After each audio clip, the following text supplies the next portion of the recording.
What if you never replied to that one message? Not because you were busy, not because you forgot, but because you chose not to. Imagine it's still sitting there, unread, unanswered, a simple sentence.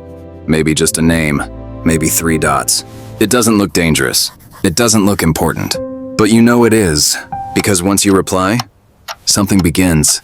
And if you don't, something ends. At first, nothing happens. The world doesn't collapse. Your phone doesn't vibrate again.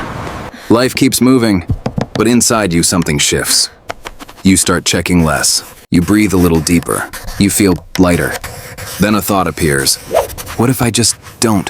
Not forever, just today. Hours pass. Then a day. Then 2.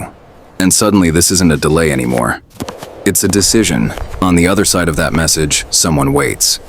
They check their phone. Once, twice, then pretend they don't care. They tell themselves you're busy. They say it's fine, but the silence grows. And silence is loud. It asks questions. Did I say something wrong? Did I matter at all? Did I misread everything? Your silence becomes a story in their head. Not because you meant it to be, but because empty space always gets filled. And you?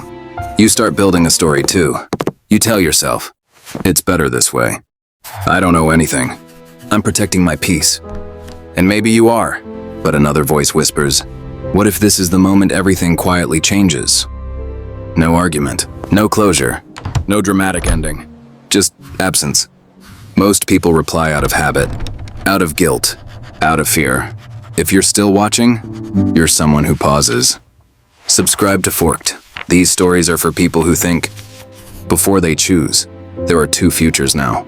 In the first, you reply. The conversation continues. The door stays open. Everything remains possible. In the second, you don't. Days pass, then weeks, then it becomes strange to reply at all. That person slowly becomes someone you used to know. Not because you fought, not because you failed, but because you didn't press a button. That's the truth nobody talks about. Most endings don't happen with words. They happen with silence. Lives don't always change because of big choices. They change because of tiny hesitations. A message not sent, a call not returned, a door not reopened. The fork in your life is often no bigger than your thumb. So, what if you never replied to that one message? Maybe you protect your peace. Maybe you lose something quietly. Maybe nothing happens at all. Or maybe, years from now, you'll remember a name, a moment, a version of life that only existed on the other side of send. And that's the part no one can ever show you.